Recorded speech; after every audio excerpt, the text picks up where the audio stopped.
आज की प्रभुवाणी में एक ऐसा प्रश्न जो करोड़ों भारतीयों के मन में उठ रहा है।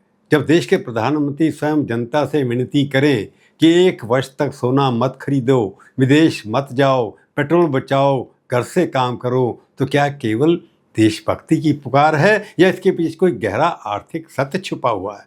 क्या भारत की अर्थव्यवस्था उस मोड़ पर खड़ी है जहां प्रत्येक नागरिक को अपने निजी निर्णय बदलने पड़ने हैं?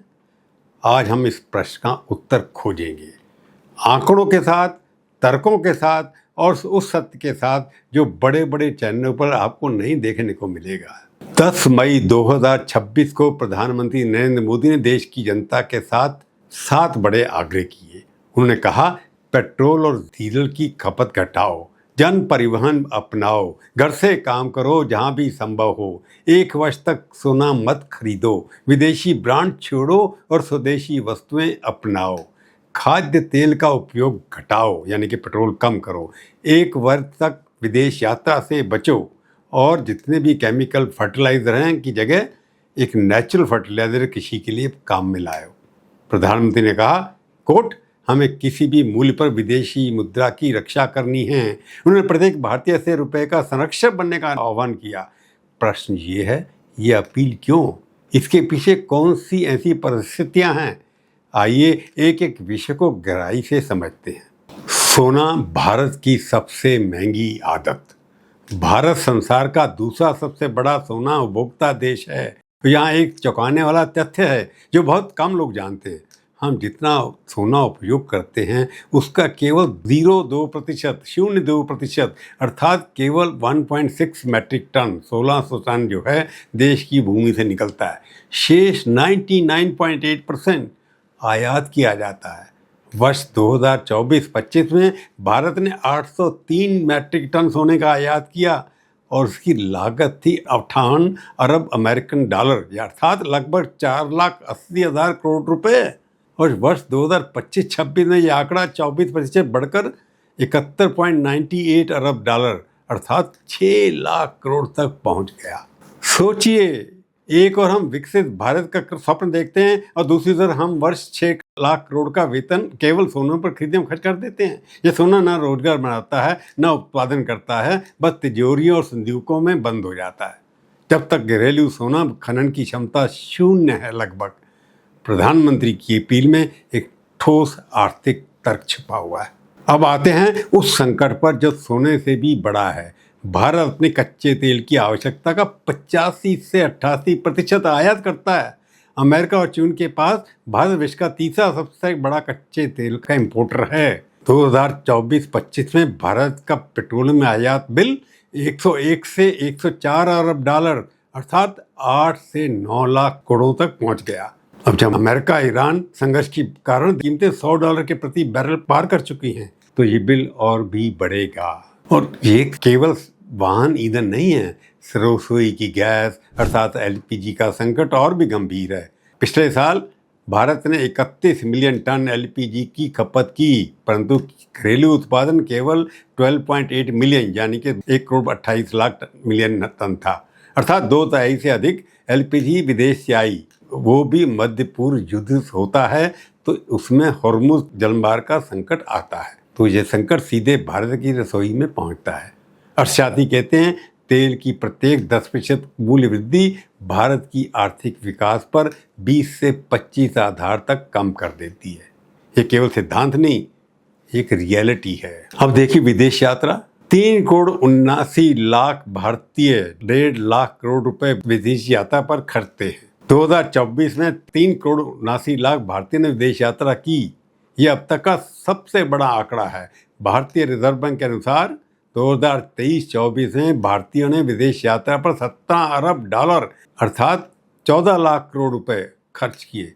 कुछ अनुमानों के अनुसार ये आंकड़ा 33 अरब डॉलर तक भी है यदि सब अप्रत्यक्ष व्ययों को सम्मिलित किया जाए। दुबई की खरीदारी, थाईलैंड, मालदीव, पर्यटन, यूरोप में करोड़ों के विवाह समारोह, ये सब भारत की विदेशी मुद्रा का सीधा चरण है। जब हवाई अड्डे की भीड़ दिखाई देती है, प्रधानमंत्री ने विशेष रूप से विदेश में विवाह आयोजित न करने की अपील की है। ये भी एक कड़वा सच है कि क्या भारतीय थाईलैंड में 50 लाख और दुबई में 1 करोड़ और कहीं और पर 2 करोड़, यूरोप में 5 करोड़ खर्च करते हैं शादी के लिए? यदि आप इस वीडियो से महत्वपूर्ण मानते हैं तो अपने विचार मित्रों और सहकर्मियों के साथ साझा करें। अब सुनिए ये पक्ष और विपक्ष और सामाजिक माध्यम उठा रहे हैं।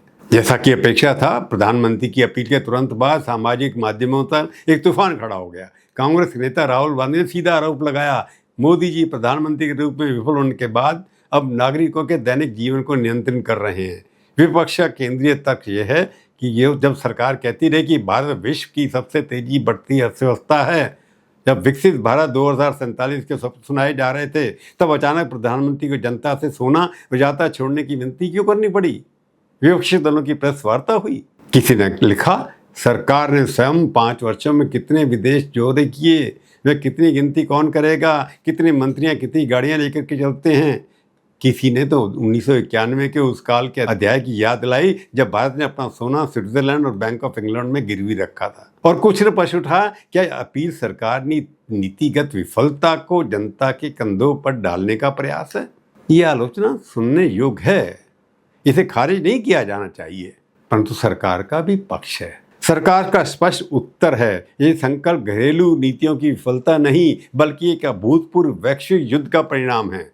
अमेरिका ईरान संघर्ष ने हॉर्मुज़ जलमार्ग पर एक अनसर्टेनिटी उत्पन्न कर दी है, एक अनिश्चितता बन गई है और भारत का 80% से अधिक पेट्रोलियम आयात इसी मार्ग से आता है। तेल की कीमत से $100 प्रति बैरल पार कर चुकी है। भारत की विदेशी मुद्रा का भंडार जो ईरान के संघर्ष प्रारंभ में $728 अरब था, अब घट करके 698 से भी कम आ गया है, अर्थात $30 अरब की कमी आई है, जो और भी हो सकती है। सरकार का तर्क है, हमारे पास भंडार है, महीनों के लिए काफ़ी है। ये 1991 नहीं है, परंतु ऐतिहासिक अपील है। जैसे कि 1965-62 में नागरिकों ने राष्ट्रीय रक्षा निधि में योग दिया था, वैसे ही राज्य आर्थिक मोर्चे पर सहयोग की अपेक्षा कर रहे हैं। ये तर्क बिल्कुल अनुचित नहीं है। अब आइए मेरा स्पष्ट मत सुनिए, यह अपील ना अकारण है ना अनावश्यक है, परंतु इसमें एक गहरा अंतर विरोध भी है जिसे नज़रअंदाज करना उचित नहीं होगा। भारत के विदेशी मुद्रा भंडार $700 अरब के निकट हैं। कंपैरेटिव दृष्टि से ये 1991 से बहुत अच्छी स्थिति है, परंतु बुरी भी है। तब केवल कुछ सप्ताहों का आयात कवर था, परंतु प्रश्न ये है कि ये कंस्ट्रक्टिव निर्भरता, ये जो स्ट्रक्चरल हमारी डिपेंडेंस है इंपोर्ट के ऊपर, ये ढांचागत दुर्बलता, क्या ये केवल जनता की आदतें बदलने की समाप्त होगी। हम इंडिपेंडेंट सेल्फ रिलायंस क्यों नहीं बन सकते, हम अपना सोना ज़्यादा क्यों नहीं पैदा कर सकते, हम अपना तेल क्यों नहीं लगा सकते। भारत में सोने का घरेलू उत्पादन केवल 1.6 टन है, जबकि उपभोग 800 टन से अधिक है। क्या बीते 10 वर्षों में सोना खनन की नीति नहीं अपनाई जा सकती। ये सब सोचने का वक्त है। क्या नई ऊर्जा नीति नहीं बनाई जा सकती। विदेश यात्रा पर 17 से $33 अरब व्यय हो रहे हैं, क्या देश में पर्यटन ऐसी संरचना नहीं कर सकते जिसके लिए लोग जाएं, यहाँ पर जाकर के विकसित जाकर के टूर करें, जाके विदेश नहीं जाए। मेरी दृष्टि में ये अपील एक आपातकालीन संकल्प है और जनता का सहयोग होना चाहिए, प्रशंसनीय है, परंतु लीडरशिप का दायित्व केवल त्याग मांगने तक सीमित नहीं होता। लीडरशिप का वास्तविक परीक्षण उस ढांचे को बदलने में है जो इस निर्भरता को पीढ़ी दर पीढ़ी चला रहा है। अपना सोना का खनन करिए, अपना तेल स्वयं निकालिए। उस राष्ट्र के नेतृत्व को जनता से त्याग मांगने से पहले ये प्रश्न सॉल्व करना होगा, निर्भरता समाप्त करनी होगी, उसकी सीमा तय करनी होगी। परंतु इसका परिवर्तन तब होगा जब लीडरशिप एक कड़ा फैसला लेगी। आज की प्रभुवाणी में केवल इतना ही। फिर मिलेंगे, किसी और विषय पर बात करेंगे। तब तक के लिए नमस्कार। जाने से पहले फिर कह रहा हूँ, मेरे वीडियो को शेयर करें, अपनी टिप्पणियाँ लिखें, अच्छी हो या कड़वी, मैं पढ़ूंगा परंतु गुस्सा नहीं होऊंगा। जय हिंद, नमस्कार।